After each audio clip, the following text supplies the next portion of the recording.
Mimi mwenzako napenda mwanaume yani ambaye ana bed sofa nzuri ya kueleweka.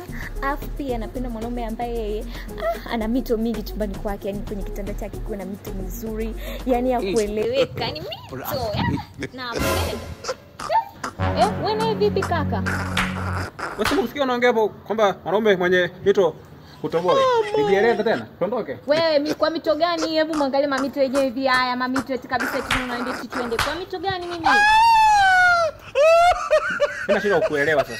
Mbona shoga yako haujamuelekeza vizuri issue si mito? Twende kwangu. Kwa kufanya nini? Mito mimi ni ya kutosha mimi. Ni kwa mito gani? Mimi kwanza mimi pamoja mkwambie. Sasa mkaka kujiangalia.